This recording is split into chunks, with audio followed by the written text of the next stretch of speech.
Салам достор, сиздер менен Кыргызстан телеканалы жана Соцньюз программасы. Аны мен Альбина Анарбекова алып барам. Бүгүнкү чыгарылышта Атамекен партиясынын курултайында Никитенконун кыргыз тилинде сүйлөгөнү. Дастан Бекешев кайсы партияга кошулду? Алы Туткучев Сабырбек Жумабеков тууралуу кандай катуу сөздөрүн айтты? Барселона клубун күйөрмандары жагымсыз тосуп алышты. Чубак ажынын Асан ажы менен көрүшкөн видеосу тууралуу. Жалалабадта улгайган адамдын кейпин кийип тилемчилик кылган 20 жаштагы келин тууралуу. Японияда 2 күн ичинде ысыктан 14 адам каза болду. Бишкектеги оорукана акыркы бейтабын шаң менен узатты. Ал эми назарыңыздарды интернет булакчасында болуп жаткан кызыктуу видеолорго бурабыз.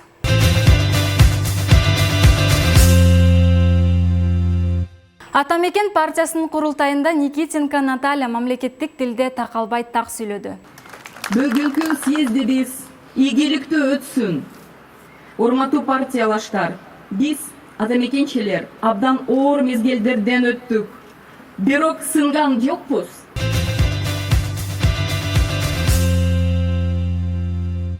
Саясатчы Дастан Бекешев реформа партиясына кошулду. Белгилей кетсек, Дастан Бекешев алгач 2010-жылы Ар намыс партиясынан депутат болгон. Кийин 2014-жылы Ар намыстан чыгып Ак ниет партиясын түзгөн.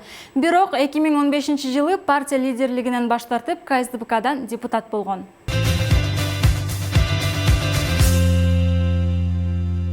Төкмө акын Алы Туткучев кыргыз элинин сыймыгы ортопед Сабырбек Жумабеков тууралуу кезектеги постун жарыялады. Бирөөгө өтө оор операция жасоо керек болуп, Сабыр Жумабековго кайрылышат. Операция оор болгондуктан колдонуучу каражаттары $3000 турат. Алып берсеңер бекер жасап берерин айтат. Бейтаптын туугандары кыргыз медицинасынан шекшип, Алматыда $6000 эң мыкты жасайт экен. Сапаты жакшы үчүн акчасы кымбат го дешип, Алматыдан жасатат. Операция ийгиликтүү бүткөнүн угуп, ыраазы болгон туугандары бет капчан чыгып келаткан врачты коридордон тосуп, рахматын айтышат. Врач кичибейилдик менен ийилип бет кабын чечсе Сабыр Жумабеков экен. Башка өлкөлөрдөн суранып чакыруусу менен барып операция жасап, лекция окуп турарын билебиз. Көрсө биз баркын билбей жаткан бул адам атанын гана уулу эмес, Азиянын, эненин гана уулу эмес, Европанын уулу болуп турда. Басмайылдын кысканын ээси билбейт ат билет, эр жигиттин кадырын эли билбейт жат билет деп билдирген.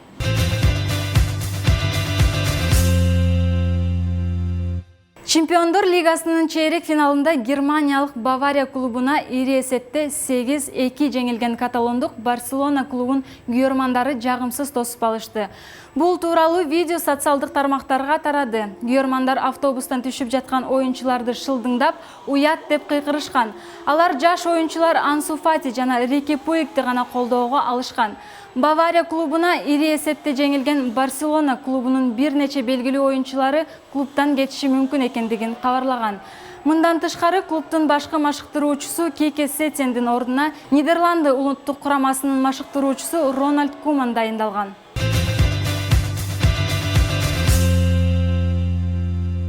Социалдык тармактарга экс-муфти Чубак ажы менен анын досу Асан ажынын күрөшүп жаткандагы видеосу тарады. Видео качан, кайсы жерде тартылган тууралуу так маалымат жок.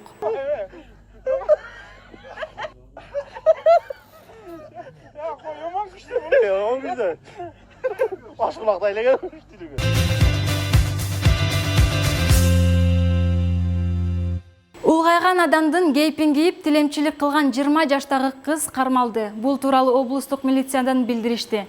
Тилемчилик кылып жүргөн кайырчылар коомго терс маана жараткандыктан жарандар арасында нааразычылыктар күч алууда. Жогорудагыларды эске алуу менен Жалалабад шаардык ички иштер башкармалыгынын кызматкерлери кайырчы аталышындагы рейд уюштуруп, кайырчылык менен алектенгендерди аныкташып, аларга түшүндүрүү иштерин тынымсыз жүргүзүп келишет.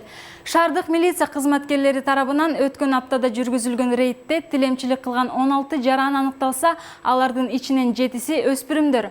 Ошондой эле рейд учурунда коомдук жайда базардын ичинде улгайган адамдын кейпин кийип, кайырчылык кылган 20 жаштагы келин кармалды. Коомдук коопсуздукту сактоо багытында кайырчылардын өздүгү аныкталып, жашаган жерлерине жөнөтүлдү, деп жазылат маалыматта.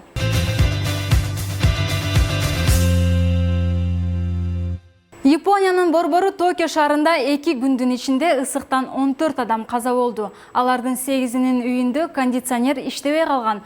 Бул тууралуу дүйнөлүк басылмалар жазып чыгышты. Маалыматка ылайык, ысыктан каза болгондор 50 жаштан 90 жашка чейинкилер. 2 аптанын ичинде Токио шаарында ысыктан жалпы 26 адам каза болгон. Август айынын башынан бери бул өлкөдө абанын температурасы плюс 37 градустан түшпөй келет.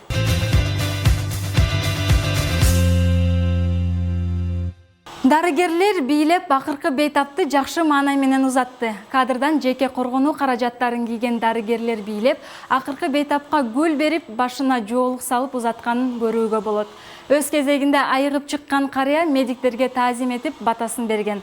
Оорукананын башкы дарыгеринин орун басары Ирина Шевцованын айтымында 79 жаштагы байбиче 6 август күнү келип жаткан. Ал COVID-19 илдетине кабылып, 2 тараптуу пневмония болгону аныкталган. Бизге келгенде абалы орто болчу. Жаш курагы 80ге таяп калган карыя биздин дарыгерлердин жардамы менен ооруну жеңип, 15 августта салтанаттуу түрдө үйүнө чыгарылды деп айткан Шевцова. Азыркы учурда оорукана кадимки тартипте иштеп, өз профили боюнча бейтаптарды кабыл ала баштаганын айтылды.